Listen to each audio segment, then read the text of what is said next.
I'm Isabella Sanberry, 32 years old, and I built my career serving in the force, protecting information most people never even knew existed. For years, I carried my family, especially my younger brother James, covering for him, funding him, defending him whenever he stumbled. But the night I came home from a mission and overheard him laughing with my parents about selling my classified files for cash, everything changed. Have you ever been betrayed by the very people you trusted most? If so, share your story in the comments. You're not alone. Before I dive into what happened, let me know where you're watching from. And if you've ever had to stand up for yourself after being used or betrayed, hit that like button and subscribe for more true stories about boundaries and reclaiming your worth. Because what happened next might shock you. I grew up believing that family meant everything. My parents drilled this into me from the moment I could understand words, their voices carrying that particular weight parents use when they're teaching you something they consider fundamental. Family comes first, always, my mother would say, usually while I was helping my younger brother James with homework he should have been doing himself.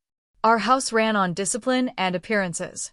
My father, a career accountant, kept schedules posted on the refrigerator and expected us to follow them.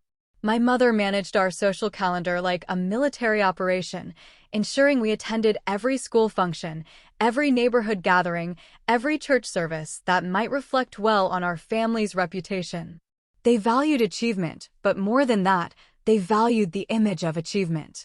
James was different from the start. Where I followed rules, he bent them. Where I earned praise through effort, he charmed his way out of consequences. He had this way of tilting his head and smiling that made adults melt, that made teachers give him extensions, that made our parents excuse behavior they never would have tolerated from me. Boys will be boys, my mother would say when he came home with torn clothes and stories that didn't quite add up. He's just spirited. I became his handler without anyone officially appointing me to the role. In elementary school, I walked him to class when he was late, which was most days. I helped him with projects the night before they were due, staying up past midnight to make sure he had something to turn in. I covered for him when he skipped detention, telling our parents he was at study group with me. It felt natural, protective. He was my little brother, and protecting him felt like love. The pattern continued through high school. James discovered he could make people laugh, that humor could deflect almost any criticism. He developed a reputation as the funny kid, the one who could talk his way out of anything. Teachers liked him despite his mediocre grades. Girls found his carelessness charming. He floated through assignments and social situations with an ease I envied, even as I was the one making sure he graduated. I paid for his SAT prep course with money from my part-time job. I proofread his college applications, essentially rewriting them. When he got into state school on a combination of my edited essays and my parents' connections, everyone celebrated his success. I felt proud and resentful in equal measure, a contradiction I couldn't name at 17. College separated us physically but not functionally. He called when he needed money, which was often. Just until my next student loan disbursement, he'd say, and I'd transfer funds from my carefully managed account to his perpetually overdrawn one. He called when he was failing classes, and I'd spend hours on the phone helping him navigate academic probation. He called when he was homesick or heartbroken or just bored, and I listened because that's what big sisters do. Meanwhile, I was building something different. I'd always been drawn to structure, to purpose, to the idea that some things were bigger than personal convenience. I studied international relations, then applied to join the intelligence community. The background check process was exhaustive, but I had nothing to hide. My life was documented, orderly, intentional. Basic training was the first time I felt like I belonged somewhere completely. The precision, the teamwork, the sense of serving something beyond myself, it all clicked. I excelled in ways that surprised even me. My instructors noticed my attention to detail, my ability to compartmentalize information, my natural discretion. They recommended me for specialized training, then for assignments that required security clearance. I wrote home regularly, carefully editing out anything classified while trying to convey that I was thriving. My parents were proud but distant, as if my success existed in a foreign language they couldn't quite speak. James's responses to my letters were brief, usually asking for money or making jokes about my soldier life that felt less affectionate as time went on. During my first deployment, maintaining family connection became harder but more important to me. I called when I could, sent packages during holidays, remembered birthdays. I wanted them to know that distance and secrecy hadn't changed my loyalty. I was still their daughter, their sister, even if I couldn't tell them exactly where I was or what I was doing. The dynamic felt familiar even from thousands of miles away. I gave support, financial, emotional, practical. They took it as their due. James continued drifting between jobs and relationships, never quite landing anywhere stable. My parents continued making excuses, smoothing his path, minimizing his failures as temporary setbacks. I told myself this was normal family functioning. I was the responsible one, so I carried responsibility. James was the free spirit, so he got freedom. My parents loved us both, just differently. The imbalance was simply how our roles had evolved, nothing more complex or troubling than birth order and personality. But even then, I noticed small changes in how James talked to me. The admiration he'd shown as a kid, the way he used to brag about his big sister to his friends, had faded. Now he seemed almost irritated by my calls, impatient with my questions about his life. When I mentioned my work, even in the vaguest terms, he'd change the subject or make comments about how secretive I'd become, how I thought I was better than everyone else.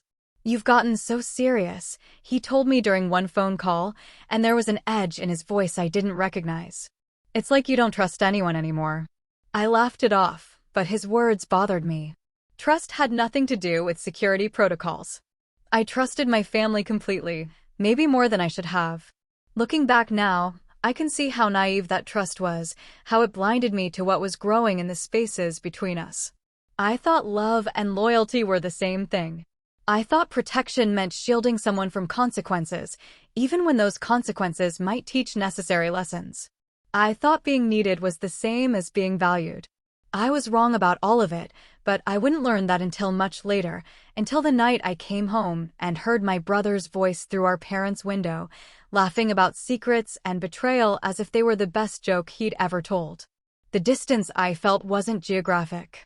It was the gap between who I thought we were and who we actually were, widening with each deployment, each phone call, each time I sent money or made excuses or convinced myself that this was just how families worked. I was still trying to protect him, even as he was learning to see my protection as something to exploit rather than treasure. But I didn't know that yet.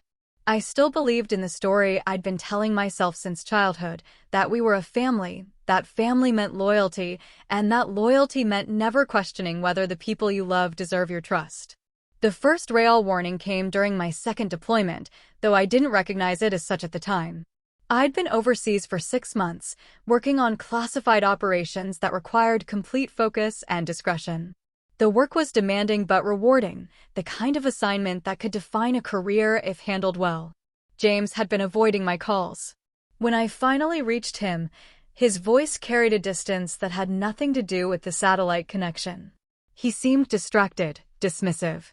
When I asked about his job search, he gave vague answers about opportunities and connections that sounded unlike his usual aimless optimism. "You wouldn't understand," he said when I pressed for details. "Your life is all rules and regulations.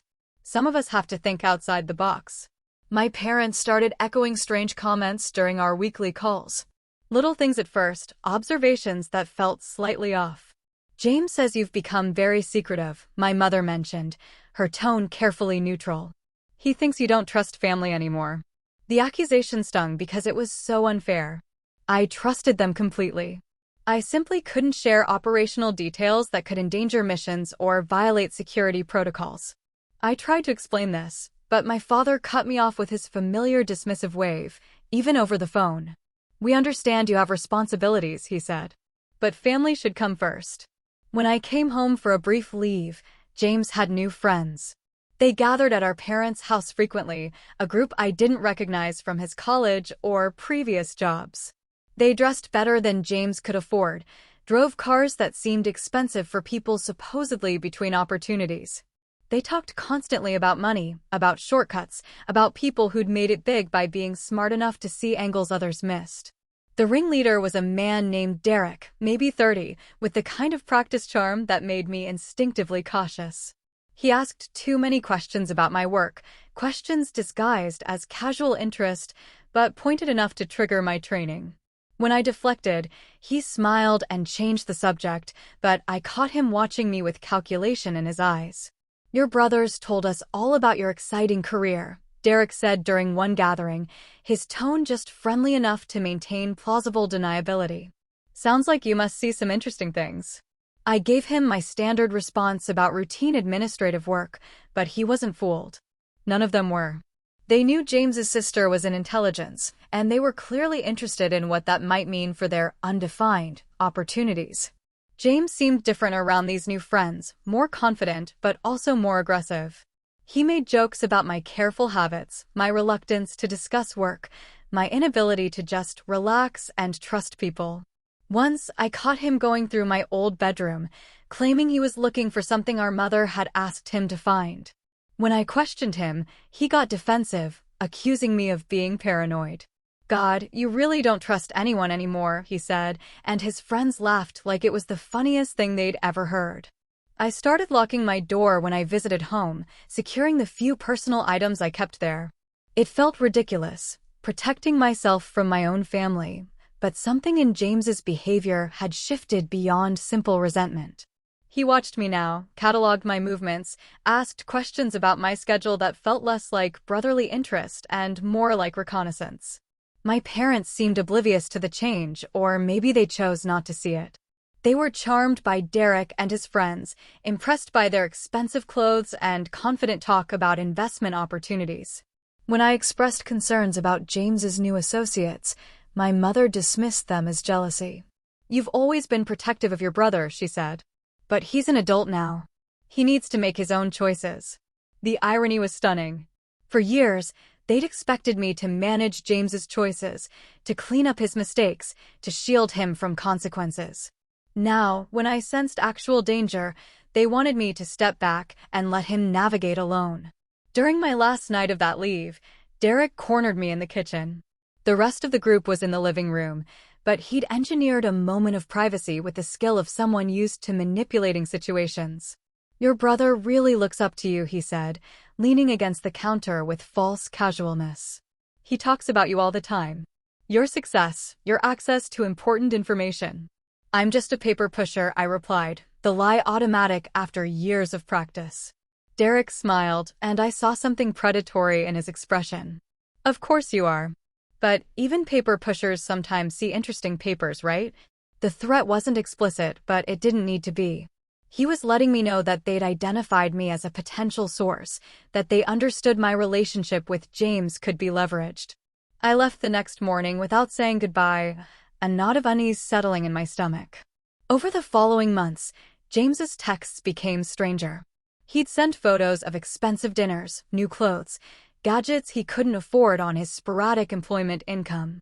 When I asked about his finances, he gave vague answers about investments and opportunities paying off. My parents seemed proud of his sudden success, relieved that he was finally getting his life together. They didn't ask hard questions about where the money was coming from, just as they'd never asked hard questions about his behavior before. I started having dreams about classified documents scattered across Derek's expensive car, about James laughing while strangers photographed files marked with security classifications. I told myself it was paranoia, the occupational hazard of working in intelligence. James was irresponsible, not treasonous. But the dreams felt like warnings, and I'd learned to trust my instincts about danger. Something was building in the space between my family's expectations and my professional obligations, something that would force me to choose between protecting James and protecting everything I'd sworn to defend. I just didn't know how soon that choice would come, or how devastating it would be when it finally arrived. The mission lasted 3 months longer than originally planned. Extended operations always created a strange disconnect from normal life, a feeling of existing in 2 different worlds simultaneously. I carried out my duties with the precision my training demanded while part of my mind remained tethered to home, to family, to the ordinary concerns that suddenly seemed both trivial and impossibly important. When orders finally came through for my return, I felt the familiar mixture of relief and disorientation that marked the end of classified work. The transition from operational focus to civilian mindset required careful management, a deliberate shift from hypervigilance to something approaching normal human interaction. I drove straight from the airport to my parents' house.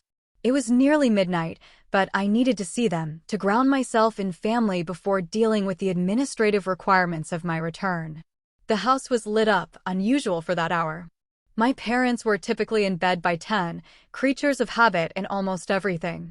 I parked on the street and walked toward the front door, keys in hand, planning to let myself in quietly and surprise them in the morning. But as I approached, I heard voices through the living room window. My parents were awake, and James was there, his laugh carrying that particular pitch of excitement he'd had since childhood when he thought he was being especially clever. I paused at the door, hand raised to knock, when his words stopped me cold. "She thinks she's safe now," he was saying, and something in his tone made me step back into the shadows. If she knew what we did behind her back. The laughter that followed wasn't the warm sound of family conversation. It was conspiratorial, gleeful, the sound of people sharing a secret they found amusing rather than troubling. My training kicked in automatically. I moved away from the door, positioning myself where I could hear clearly without being seen. My heart was beating hard enough that I was afraid they might hear it, but I needed to understand what I was listening to. "The files were exactly where you said they'd be," James continued. "In that locked drawer in her old room." Took me 3 tries to pick the lock, but Derek's friend knew exactly what to look for. My mother's voice, cautious, but not horrified. "You're sure she won't notice they're missing?" I photographed everything and put it all back exactly how I found it. She's so paranoid about organization, she would have noticed if anything was out of place. But she never checks that drawer when she's here for short visits. My father, practical as always, and they paid what they promised. $50,000 cash. Derek says there's more where that came from if we can get access to her current files. The stuff I found was old, but it gave them exactly what they needed to verify she has the kind of clearance they're interested in. The world tilted sideways. I gripped the porch railing to keep from falling, trying to process what I was hearing. James had broken into my personal files, stolen classified documents, sold them to strangers for money. And my parents not only knew about it, they were complicit. "I still think this is risky," my mother said, but her tone suggested concern about consequences rather than moral objection. "Only if she finds out," James replied. "And why would she? She trusts us completely. Always has. It's actually kind of pathetic how much she trusts us." Their laughter felt like physical blows. I thought about every time I defended James to supervisors who questioned my family connections during security reviews. Every time I'd vouched for his character, insisted that his immaturity was harmless, that he would never compromise my work or safety. "The next files will be worth even more," James was saying. "Derek has buyers lined up, people who pay serious money for current intelligence. All we need is access to her apartment, or her laptop, or even just information about her current assignment."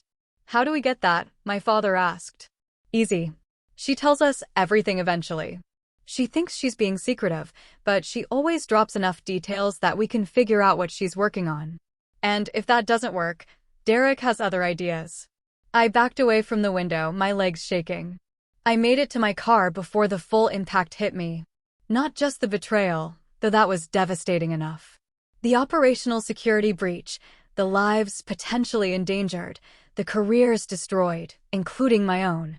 The years of investigation that would follow, the suspicion that would attach to every assignment, every clearance review, every relationship I'd built in my professional life. I sat in the driver's seat, staring at my parents' house, trying to understand how I'd gotten here. How the people I'd protected my entire life had decided to exploit and endanger me for money. How my brother's resentment had evolved into something so toxic that he could laugh about selling my secrets to hostile buyers. My phone buzzed with a text from James. "Saw your car. Coming in or what?" I stared at the message, at the casual tone that suggested nothing had changed, that he expected me to walk through that door and continue pretending we were a normal family. He had no idea I'd heard him confessing to treason, that I knew exactly what kind of danger he'd created. I started the car and drove away without responding. I couldn't face them, not yet. Not until I decided what I was going to do with the knowledge that my own family had betrayed everything I'd sworn to protect. The safe house protocol existed for situations exactly like this, though I'd never imagined using it because of family rather than foreign operatives. I drove to the designated location, a nondescript apartment maintained for debriefing and emergency situations, and tried to think clearly about what I'd learned. The immediate priority was damage assessment. I needed to know exactly what James had accessed, what he'd sold, and who had bought it. Then I needed to trace the operational impact, which missions might be compromised, which assets might be at risk, which intelligence relationships might be damaged beyond repair. After that came the harder question: what to do about my family. I called my handler, Agent Michelle Chin, someone I'd worked with for 2 years and trusted completely. She answered on the second ring, despite the late hour, instantly alert when she heard my voice. "I need to report a security breach," I said, and the words felt like stepping off a cliff. "Personal compartment, but with operational implications." "Are you secure?" she asked. "Yes. I'm at Safe House 7. I'll be there in 30 minutes. I spent those 30 minutes staring at my phone, at the text from James still waiting for a response. Part of me wanted to call him, to give him a chance to explain, to hope that somehow I'd misunderstood what I'd heard. But I knew better.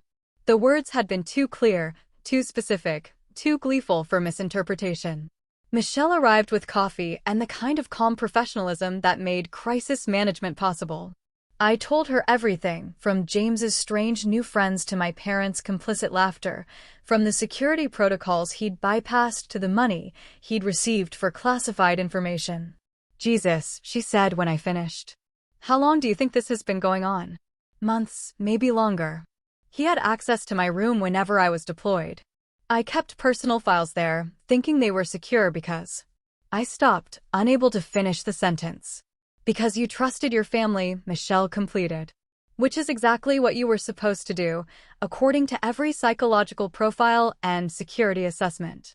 Family trust isn't a vulnerability until someone exploits it." She was right, but that didn't make the betrayal hurt less.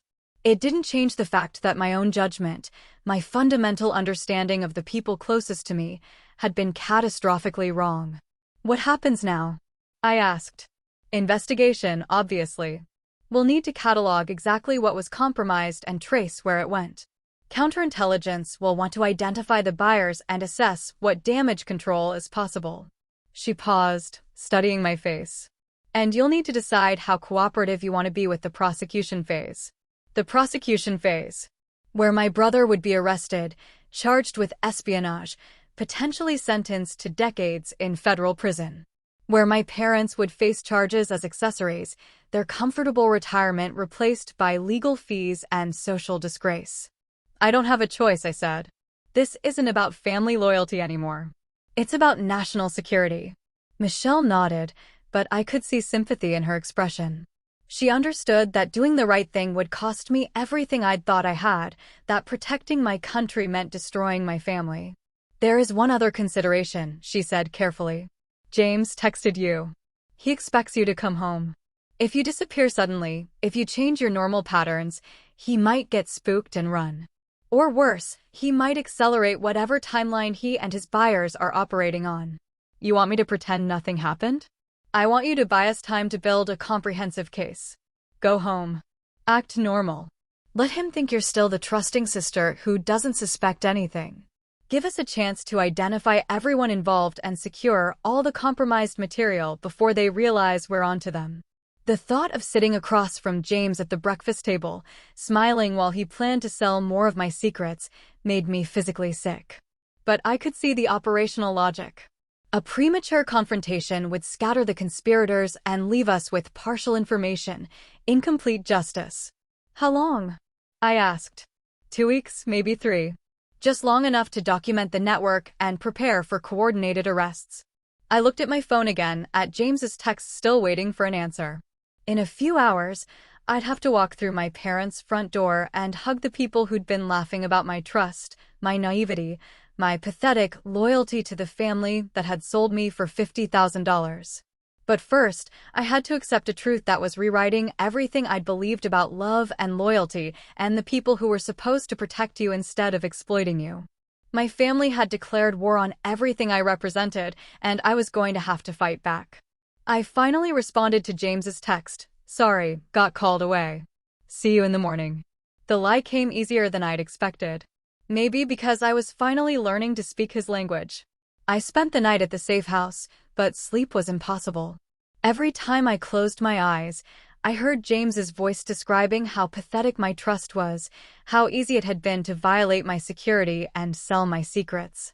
I thought about all the times I'd defended him to colleagues who'd questioned my family connections during clearance reviews, all the times I'd insisted that his irresponsibility was harmless. Michelle returned at dawn with a full operational briefing. Counterintelligence had been busy overnight, cross-referencing James's new associates with known hostile contacts and money laundering networks. The picture that emerged was worse than I'd feared. Derek wasn't just an opportunistic criminal looking for quick cash from stolen documents. He was a sophisticated operative with connections to foreign intelligence services, someone who specialized in recruiting assets with access to classified information. James hadn't stumbled into espionage. He'd been deliberately cultivated, his resentments and financial needs carefully exploited by professionals who understood exactly how to turn family loyalty into a weapon. The buyers aren't just paying for your files, Michelle explained. They're paying to develop you as a long-term source. The plan was to gradually increase James's financial dependence on these sales, then use that leverage to pressure you into more active cooperation. Blackmail, I said. Eventually, yes. Start with your brother's willing cooperation, then transition to threats against him if you didn't provide better access to current operations. Classic recruitment pattern. The sophistication of it was almost impressive. Derek and his handlers had identified my protective instincts toward James as my primary vulnerability, then systematically exploited that weakness. They understood that I'd sacrifice almost anything to keep my brother safe, including potentially my oath and my country. They just hadn't counted on me discovering the operation before they were ready to spring the trap. Michelle handed me a communication device disguised as a fitness tracker. Audio and video recording capability, encrypted transmission directly to our servers. We need documentation of everything: conversations, meetings, financial transactions, anything that establishes the scope of the conspiracy. The device felt heavier than it should have, weighted with the knowledge of what I was about to do. I was going to record my own family confessing to treason, building the case that would send them to federal prison. Are you sure you can handle this? Michelle asked. Nobody would blame you for stepping back and letting us take it from here. I thought about the operational security protocols I'd sworn to uphold, about the lives that depended on classified information staying classified. I thought about other young intelligence officers who might face the same recruitment pressure if this network wasn't completely dismantled. I can handle it, I said, though I wasn't entirely sure that was true. I drove to my parents' house as the sun was rising, practicing normal expressions in the rearview mirror. I needed to be the loyal daughter, the protective sister, the trusting family member who'd never suspect her loved ones of betrayal. James opened the door before I could knock, his smile genuine enough to make my heart ache. For just a moment, I could see the little boy who'd looked up to me, who'd depended on me, who'd once been proud to call me his big sister. There she is, he said, pulling me into a hug that felt like mockery now that I knew what he really thought of me. Mom's making your favorite pancakes. She's been up since 5, so excited to see you. My parents were indeed excited, fussing over me with an attention that felt both familiar and utterly wrong. They asked about my trip, carefully avoiding any questions that might touch on classified information. They seemed genuinely happy to have me home, genuinely loving in their behavior. The cognitive dissonance was staggering. These were the same people who'd laughed about exploiting my trust 12 hours earlier, but their affection seemed real. Either they were better actors than I'd given them credit for, or they'd found a way to compartmentalize their betrayal as somehow separate from their love. James has some exciting news, my mother said over breakfast, her voice bright with pride. I looked at my brother, forcing curiosity into my expression instead of the revulsion I felt. Oh, I got into a new business venture, James said, and I could hear the careful rehearsal in his words. Investment consulting.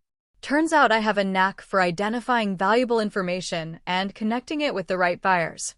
The audacity was breathtaking. He was describing espionage in terms that made it sound like legitimate commerce, and my parents were buying it completely. That's wonderful, I said, activating the recording device with a gesture that looked like adjusting my watch. Tell me more about it.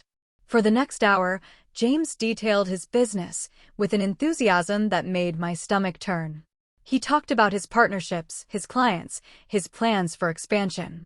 He never used words like classified or stolen, but the substance was clear enough for anyone who understood the context. My parents asked supportive questions, offered advice about managing his newfound success, suggested ways he could invest his profits. They were proud of him, relieved that he'd finally found something he was good at, completely oblivious to the federal crimes they were discussing over pancakes and coffee. When James stepped outside to take a phone call, my mother leaned across the table with conspiratorial excitement. "He's making more money than he's ever made in his life," she whispered. "Enough to pay off his student loans, maybe even buy a house. And it's all legitimate business, using his natural charm and connections." I nodded and smiled, wondering how she'd convinced herself that James's natural charm and connections had suddenly become valuable enough to generate the kind of money he was spending. The willful ignorance was almost as disturbing as the active betrayal. James returned with news that Derek wanted to meet with him that afternoon. "Big potential client," he explained. "Could be worth 6 figures if I handle it right." "That's amazing," I said, though what I was thinking was that this might be the break Michelle needed to identify the buyers. "Where are you meeting?" "Downtown, at that new restaurant on 5th Street. Derek likes to conduct business over good food."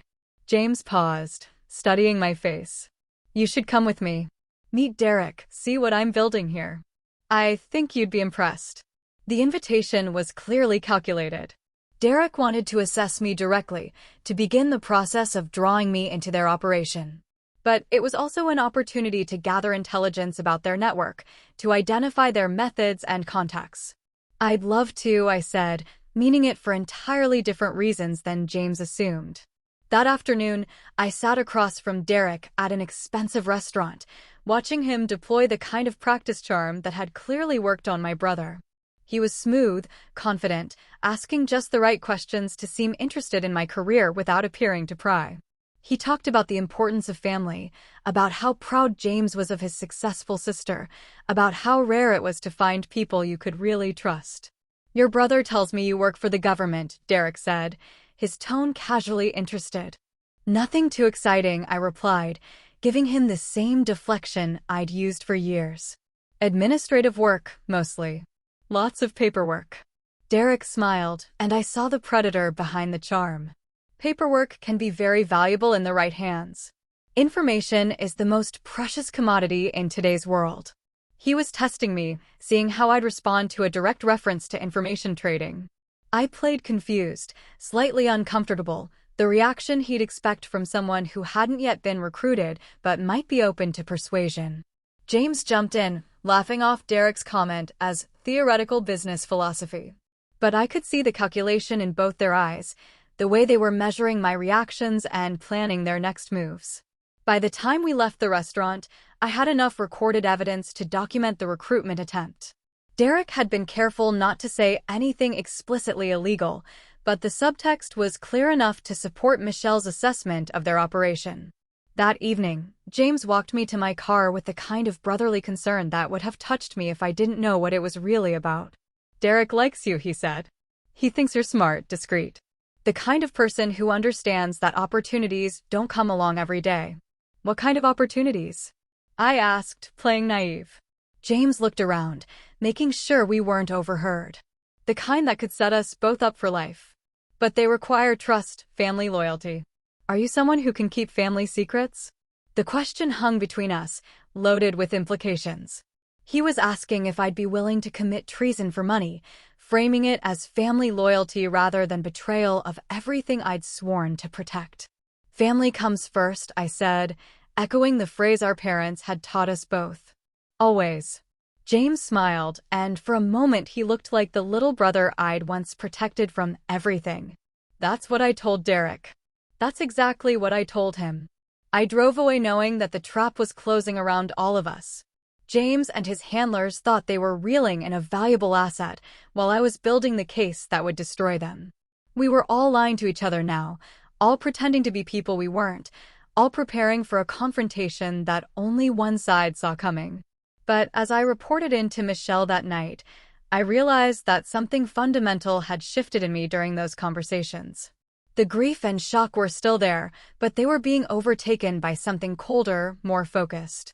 James had spent months laughing about my trust, my loyalty, my pathetic devotion to family. He'd sold my secrets and planned to sell more, endangered my life and career for money he'd spent on expensive dinners and designer clothes. He'd underestimated me completely, assumed that my love for him would make me weak rather than dangerous.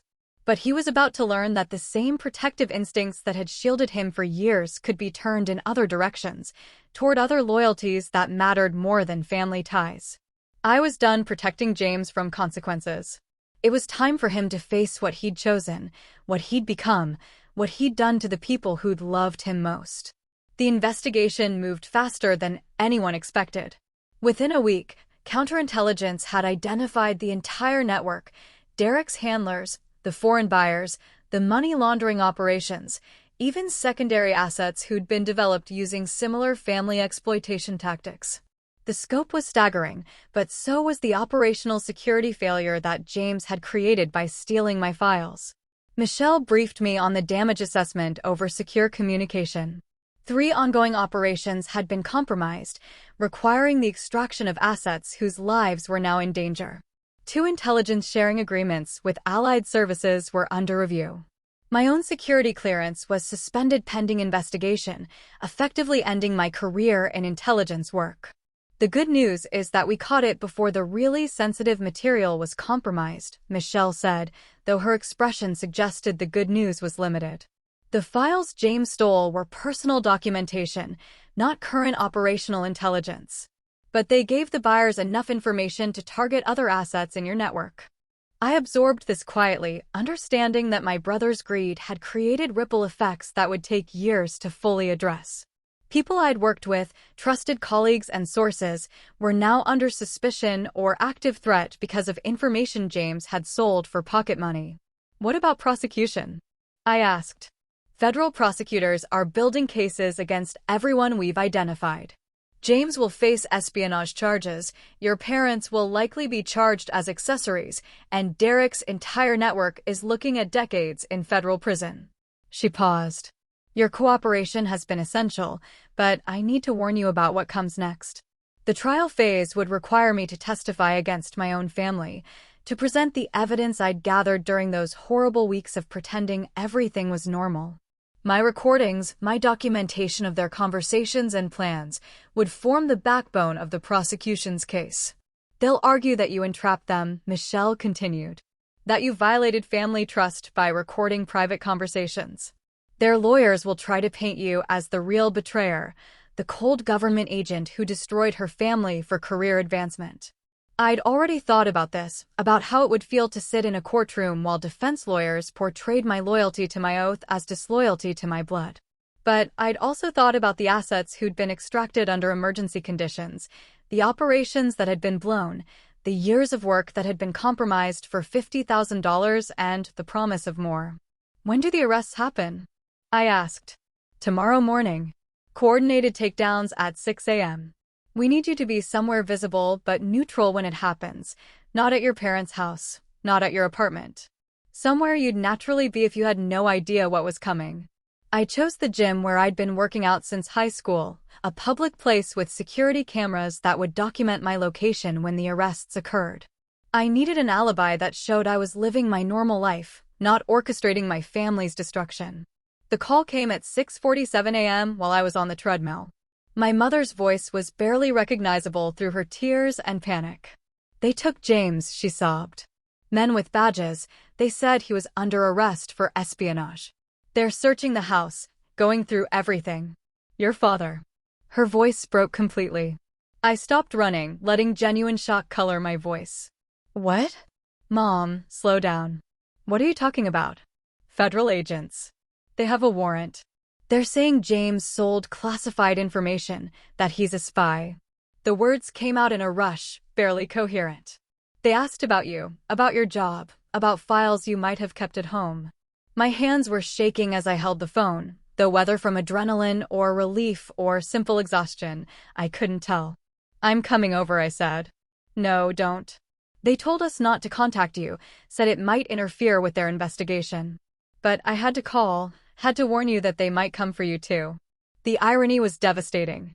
My mother was trying to protect me from an investigation I'd initiated, warning me about consequences I'd helped set in motion.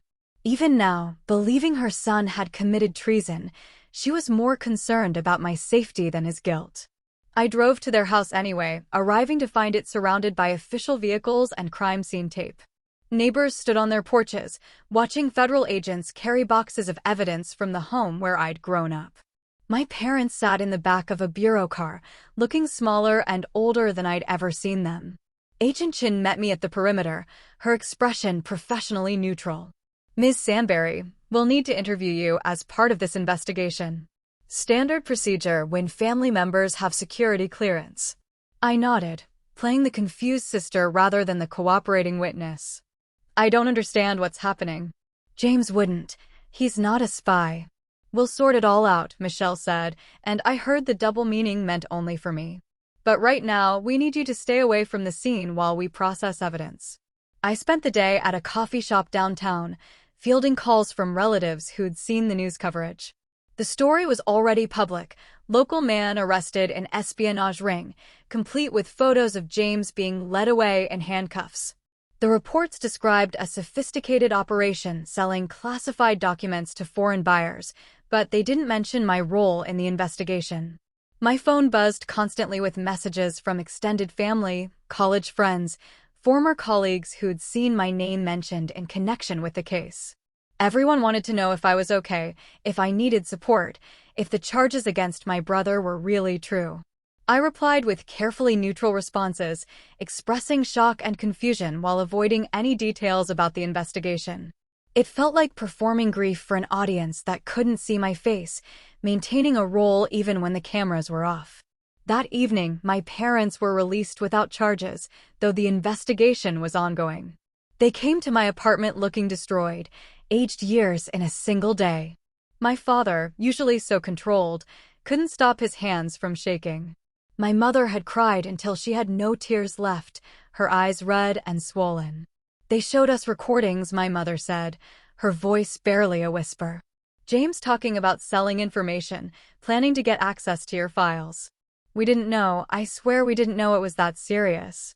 The lie came so naturally, I almost believed it myself. My parents had known exactly what James was doing, had been complicit in planning to exploit my security clearance. But faced with federal charges and the collapse of their comfortable life, they were rewriting history to minimize their involvement. The lawyer says James might plead guilty, my father said. 20 years minimum if he cooperates with the investigation. 20 years. I made appropriate sounds of shock and sympathy, holding my mother while she cried about her baby boy, her youngest child who'd made one terrible mistake. The cognitive dissonance was overwhelming, comforting the people who'd betrayed me while they mourned the consequences of their betrayal. They asked about you, my mother continued. Whether you knew what James was doing, whether you helped him access classified information. We told them no, of course, but they seemed suspicious. Why would they be suspicious? I asked. Family loyalty, my father said bitterly. They think family members always protect each other, even when they're doing wrong. They can't understand that you'd be as shocked as anyone by what James did. The statement hung in the air, loaded with assumptions about my character and choices. My parents believed I would naturally protect James, that discovering his espionage would create a conflict between my oath and my family that I'd resolve in favor of blood ties. They had no idea that I'd already resolved that conflict in the opposite direction, that I'd chosen duty over family and helped build the case that would send their son to federal prison. Over the following weeks, the investigation expanded to include Derek's entire network. More arrests, more evidence, more revelations about the scope of the operation. The media coverage was relentless, turning our family drama into a public spectacle about loyalty, betrayal, and national security. James's preliminary hearing was scheduled for the following month. Federal prosecutors had offered him a plea deal, 15 years in exchange for full cooperation and testimony against the other defendants. His lawyer was recommending he take it, but James was still hoping for some kind of miracle that would restore his freedom. My parents visited him in federal detention, returning each time more devastated than before.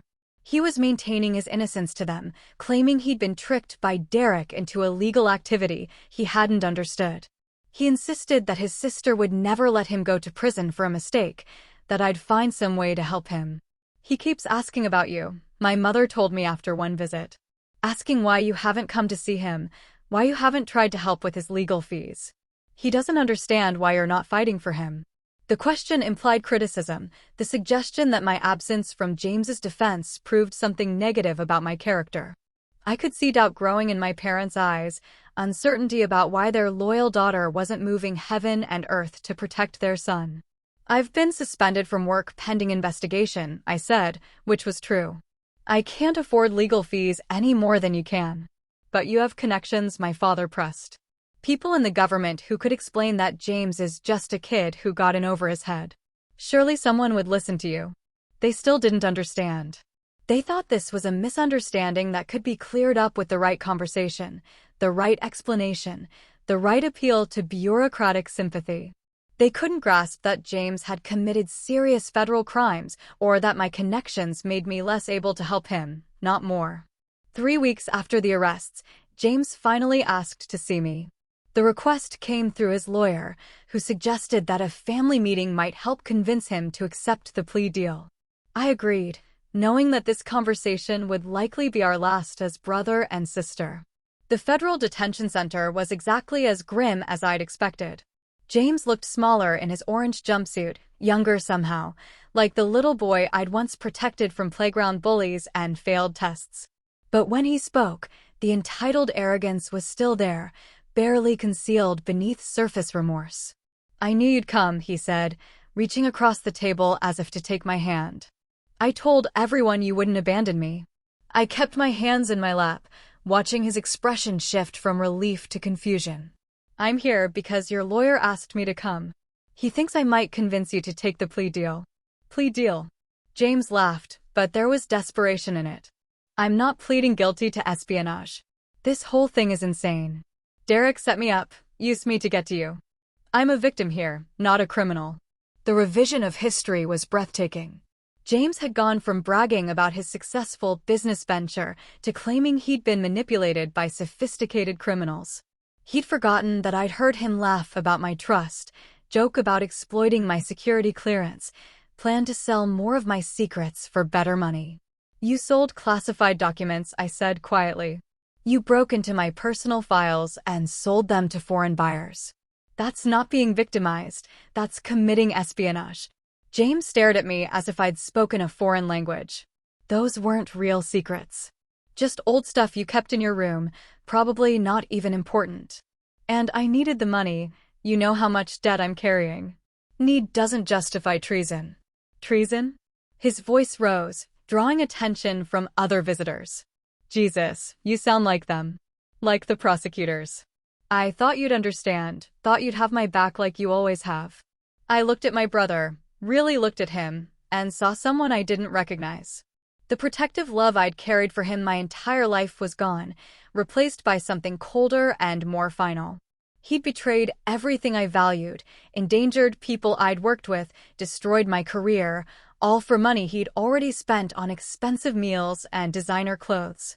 I can't have your back this time, I said. Not when you're wrong. Not when you've done something this damaging. James leaned back in his chair, studying my face with growing alarm. You're not going to help me. I'm going to testify against you. The words hung between us like a physical barrier. James's expression went through several transformations: disbelief, anger, betrayal, finally settling on something that looked almost like hatred. "You're choosing them over me," he said. "Your job over your family. I'm choosing right over wrong. Something you apparently can't do. I'm your brother. You were my brother.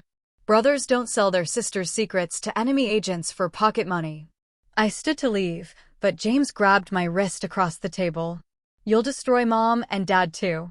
They're already falling apart. If you testify against me, it'll kill them. You should have thought about that before you committed espionage. Please." The word came out broken, desperate. "I'll take the plea deal, I'll cooperate, I'll do whatever they want. Just don't testify against me. Don't be the one who sends me to prison." For a moment, looking at his terrified face, I felt an echo of the protective instinct that had defined our relationship for so many years.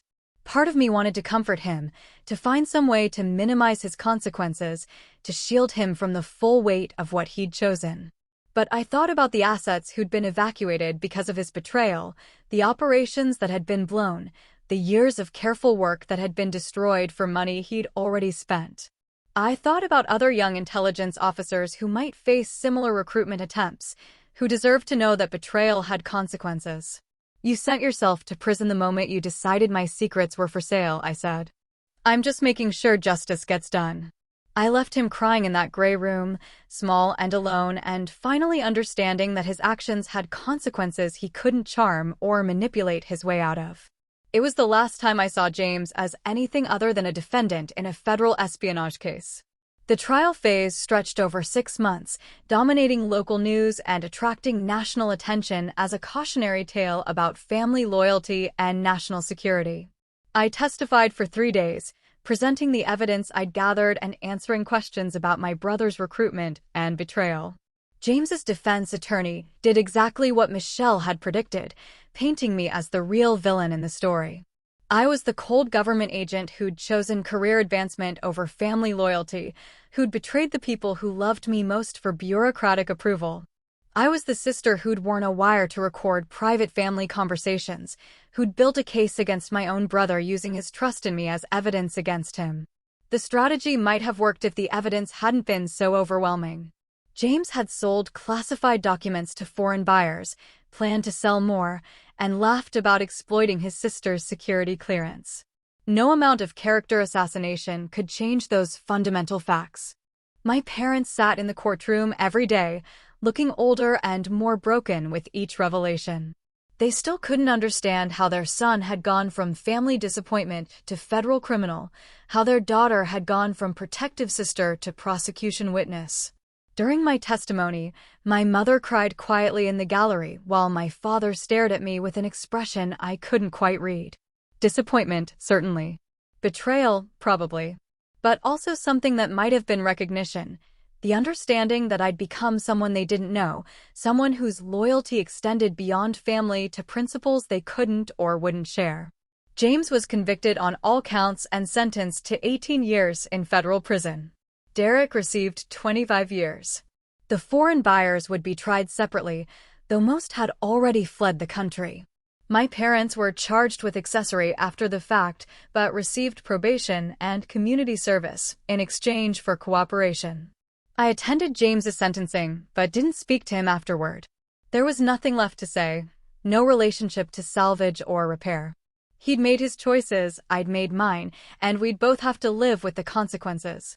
The aftermath unfolded slowly, like a chronic illness rather than an acute injury. My security clearance was permanently revoked, ending any possibility of returning to intelligence work. The Bureau offered me a position in white-collar crime investigation, but I declined. I needed distance from government service, space to rebuild my professional identity around something other than secrets and national security.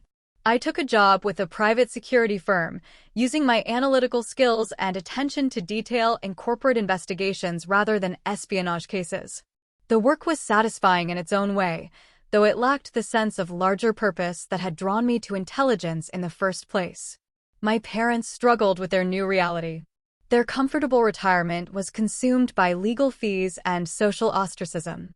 Friends stopped calling, neighbors avoided eye contact, and the reputation they'd spent a lifetime building was destroyed by association with their son's crimes. They blamed me, of course. Not openly, but in small ways that accumulated over time. They'd mentioned James's letters from prison, his reports of poor conditions and dangerous inmates, his pleas for family support that went unanswered. They'd talk about other families who'd stood by their children despite legal troubles, who'd prioritized blood over principle. The criticism was implicit but constant. A good daughter would have found some way to protect her brother, would have minimized his consequences, would have chosen family loyalty over abstract concepts like justice and duty.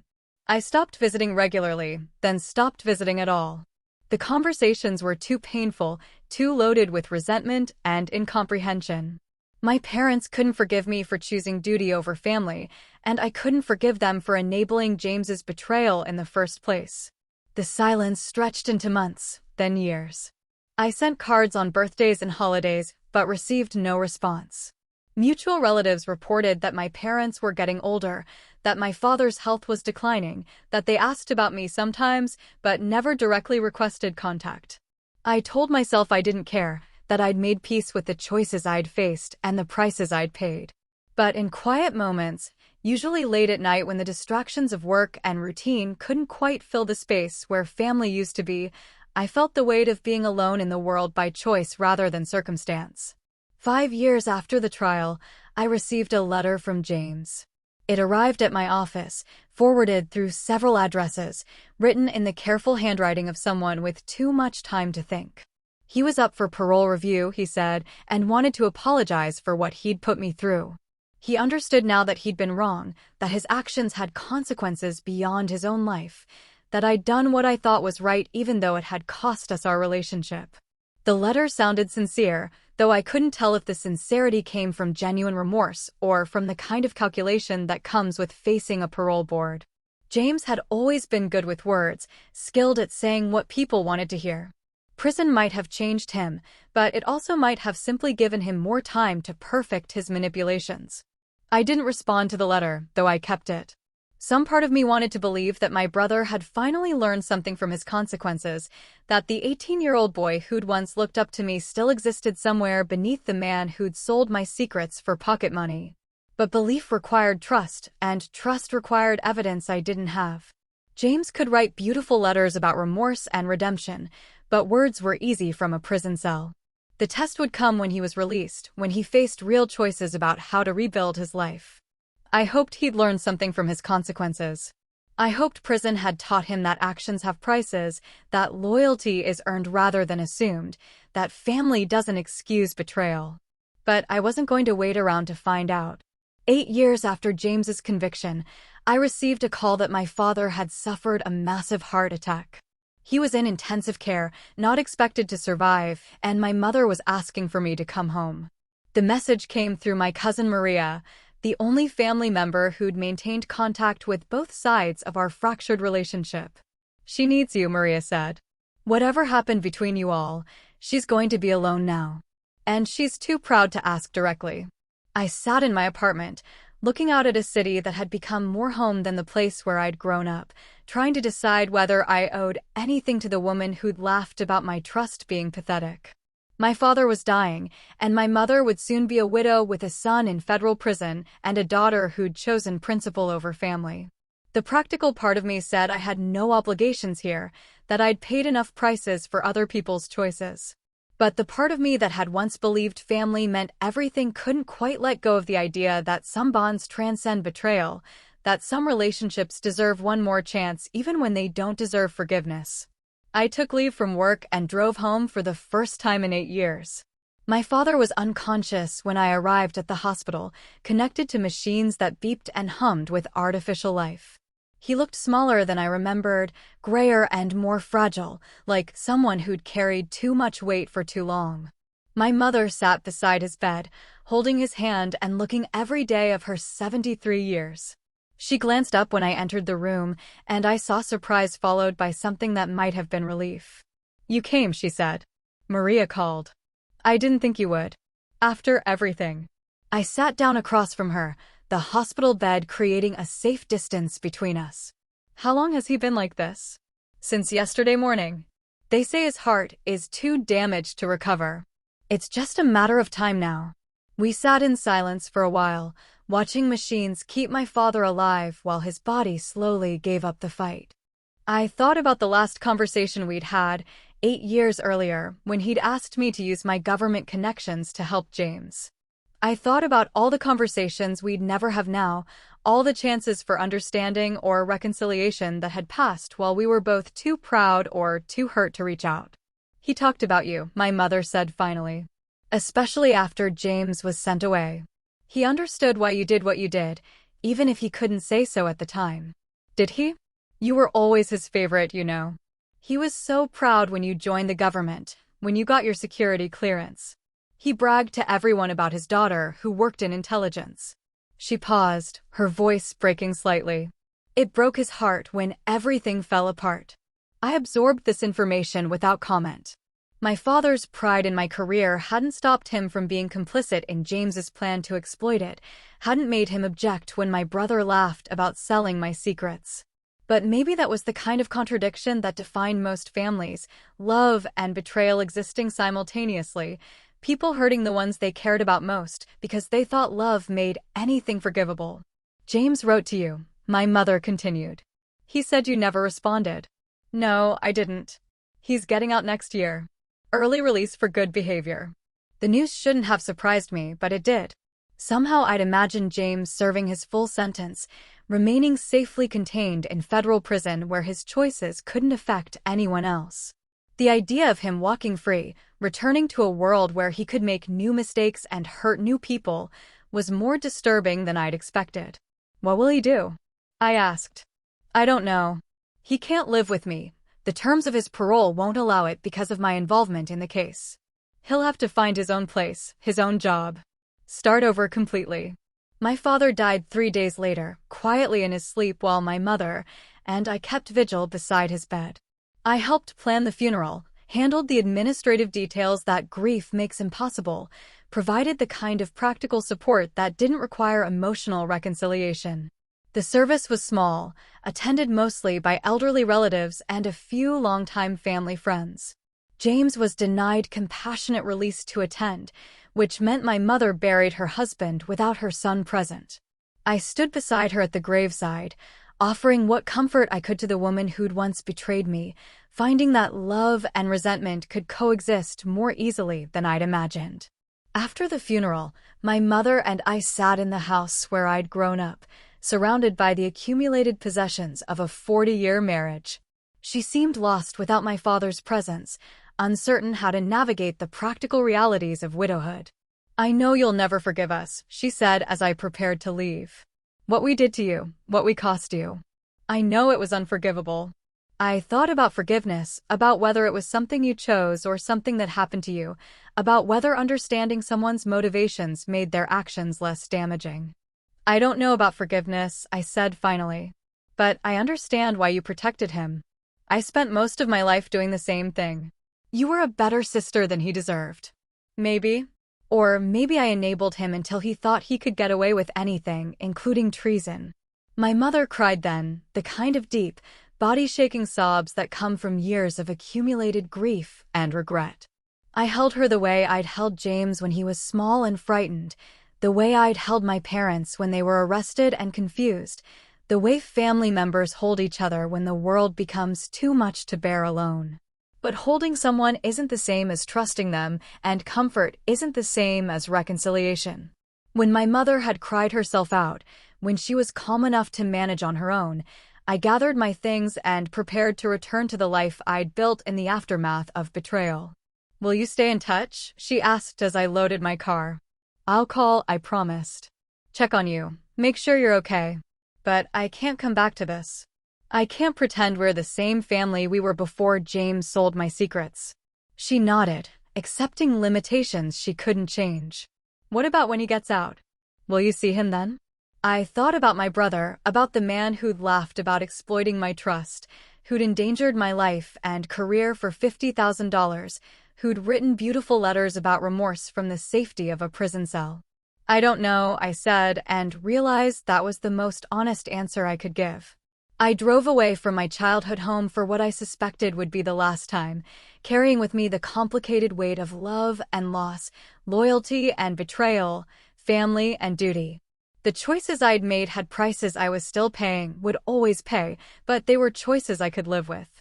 My brother would be released soon, would have to build a new life with the permanent mark of federal conviction. My mother would grow old alone, missing her husband and her son and the daughter who'd chosen principle over family. I would continue in the career I'd built from the wreckage of the one I'd lost, successful but solitary, respected but not quite trusted. We'd all learned that betrayal has consequences, that loyalty has limits, that love doesn't excuse everything. The lessons had cost us more than any of us had imagined when the choices were theoretical rather than immediate. But some prices are worth paying for the privilege of looking yourself in the mirror without shame, of knowing that when the world demanded you choose between right and easy, you chose right. Even when it meant standing alone. Even when it cost you everything. Even when the people you'd protected your whole life turned out to be the ones you needed protection from. In the end, I learned that real loyalty isn't about blood or blind devotion. It's about protecting what matters most, even when doing so breaks your heart. It's about standing up for principles that exist beyond personal convenience, beyond family comfort, beyond the easy path of looking the other way. My brother taught me that lesson in the cruelest way possible, by forcing me to choose between protecting him and protecting everything I'd sworn to defend. I chose duty over blood, justice over family, truth over the comfortable lies we tell ourselves about unconditional love. It was the hardest choice I'd ever made, and the only choice I could live with. The price was everything I thought I had. The reward was everything I knew I was. And that's how I learned the hardest truth. Sometimes the people you protect are the ones you need protection from. What would you have done in my place? Turned them in, or tried to keep the family secret? Do you believe betrayal by family hurts more than betrayal by friends or coworkers? Drop your thoughts in the comments. I'd love to hear how you'd handle it. And if you've ever had to choose between loyalty and self-respect, hit that like button and subscribe for more true stories about boundaries, justice, and reclaiming your worth. Because at the end of the day, trust has to be earned.